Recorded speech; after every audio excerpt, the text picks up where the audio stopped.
what is this? Usually, if Jan goes for the Sicilian, then he always plays the knight off, but he just plays e6. That's very, very interesting. It's the Taimanov. No, it's a6. Okay, so it's gonna be some strategic battle. I believe Anish will go for knight c6, b takes c6, bishop d3 setup, and yeah, it's no, queen d3. Anish goes for queen d3. This is kind of actually the Russian system, I believe, because the Russian player Sergei Karyakin was one of the very first who invented this queen d3, queen g3 idea. I think in the candidates 2014 in Anti-Mansirsk against Dmitry Andrekin, I think that is one of the very first games that comes to my mind when I see this queen d3, queen g3 regrouping. And h5. H5 on the board. I mean, a lot of pawn moves there, Peter, that we had on the board. I mean, take a look at that. H5, E6, D4, C6, A6. Everything that we've learned growing up, or the conventional way of approaching chess, you know, develop your pieces, castle, and then think about stuff, thrown out of the window here. Yeah, but also look at White's position. Only the White queen on G3 is kind of developed, and we are also knowing the truth about this, that usually the queen should be one of the last pieces to be developed. However, here there is a very important strategical detail to the position, that White kind of forced or provoked Black to play d5, d4, weakening the c4 square. So if White gets now an easy development, like White gets knight d2, bishop d3, knight c4 in, then basically we'll be talking about complete disaster from Black side. White will be just strategically winning. So that's the whole justification of Black including h5. He wants to harass White's queen with h4, and after the move h4, knight f6, now Black gets some really nice squares as well. So knight g4 Black wants to play knight g4, and after e5, knight e5. Look at this, Jan, the so-called knight of expert is blitzing out everything here, and probably driving Anish a bit crazy, because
win. How do you make a move like King F8 here?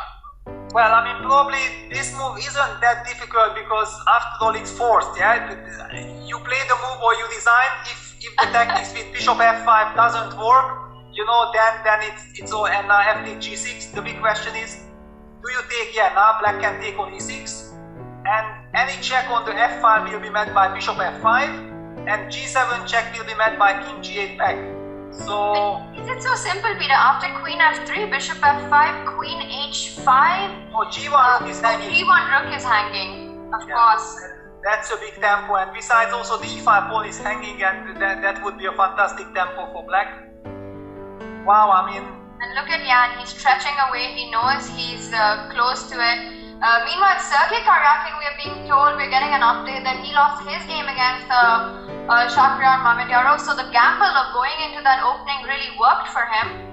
But let's stick to this position because really anything can happen. Clash between Caruana and Maxim Vachier-Lagrave. I mean, anything can look completely different right after the very first game. But that's another story. Right now we have this game, and it does seem like black finally has everything under control, because this lovely bishop and this lovely pawn on e6. I mean, why it is so important to have this pawn on e6? That white has no way of opening up the g file. Yeah? If the pawn would still be on f7, and white would now have the move like g takes f7, white would probably just crush through. But now that the pawn from f7 moved to e6, there are no ways for white to open files. Yeah, that's one of the most problematic things. The bishop will get back to f5, the king can calmly get back to g8, black has a4, a3, and also queen takes e5 threats on the board, so I'm in fact not seeing any way for white to really continue the game. Rook d1 played, a3 blitzed out immediately. Because anyway, rook d3 is no threat because you've got queen c1 mate, so the rook is tied down to the d file. If there's a check on f file, black can still fall back with the bishop to f5. So black just continues the march forward, breaking into Anish's queen side.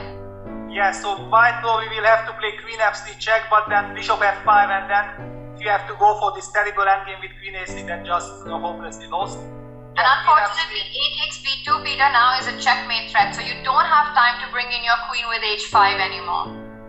Yeah, and what? Basically, queen takes e5, checkmate. Queen b2, and that's it. Anish resigns because he sees it, he spots it immediately.